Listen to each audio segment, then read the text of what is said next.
আসসালামু আলাইকুম প্রিয় দর্শক, আজকে আমি তৈরি করে দেখাবো mix veg fry. Mix veg fry তৈরি করার জন্য আমি কিছু সবজি নিয়েছি। সবজিগুলো শীতকালে উঠেছে এবং শীতকালে এইসব সবজি খেতে খুব ভালো লাগে। আমি এটা হালকা তেল মশলা দিয়ে করব, বেশি মশলার ব্যবহার করব না। যারা কম মশলা খায় তাদের দেখবেন এটা খেতে ভালো লাগবে। নিয়েছি ক্যাপসিকাম, ফুলকপি, বিনস, আলু, গাজর আর মটরশুঁটি। আর ফোড়ন দেওয়ার জন্য নিয়েছি একটা শুকনো লঙ্কা, 5 ফোড়ন, একটা পেঁয়াজ ও কাঁচা লঙ্কা।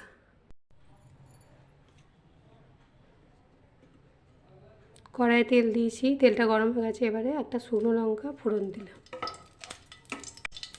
5 ফোড়ন দিলাম,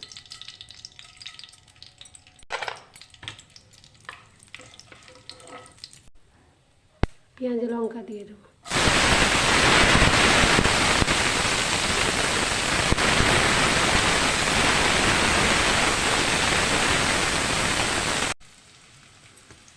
এবারে বিনস দেবো,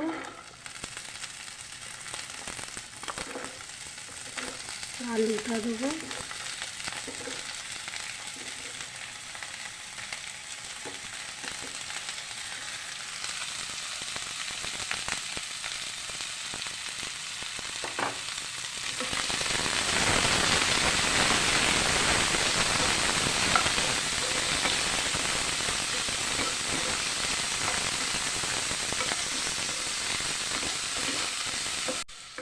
এটা 1 মিনিট হওয়ার পরে এগুলো দেবো। এখন চাপা দিয়ে রেখে দিচ্ছি।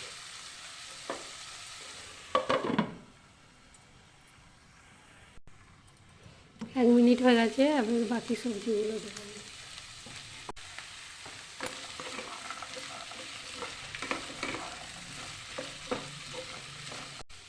পরিমাণ মতো লবণ দেবো, 1 চামচ দিচ্ছি, আর একটু লাগবে।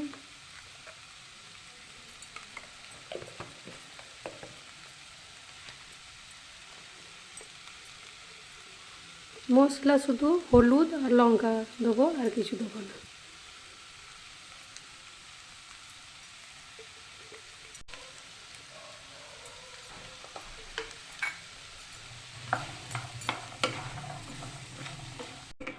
এটা অল্প আছে করব, চাপা দিয়ে দিয়ে।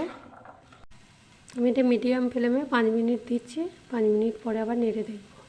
5 মিনিট পরে ফিরে এলাম, দেখছি কতটা সিদ্ধ হয়েছে সবজিটা।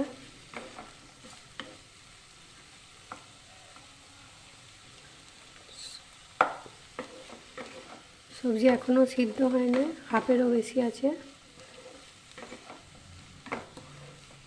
এখনও সময় লাগবে। আমি আবার চাপা দিয়ে দিচ্ছি। সবজিগুলো দেখছি এবারে 10 মিনিট পরে এলাম, দেখছি সিদ্ধ হয়ে গেছে। আমি এবারে অল্প একটু চিনি দেবো, 1 চামচ। এবারে ধনে পাতা কুচি দেবো। হয়ে গেছে আমার। আমি এবারে বন্ধ করে চাপা দিয়ে দেবো।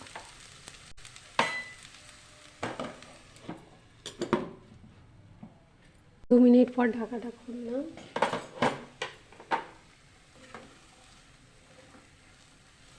দেখুন আমার মিক্স ভেজ ফ্রাই হয়ে গেছে।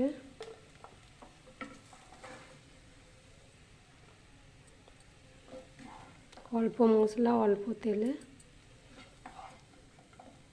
এটা খেতে খুব ভালো লাগবে, রুটির সঙ্গে, ভাতের সঙ্গেও ভালো লাগবে।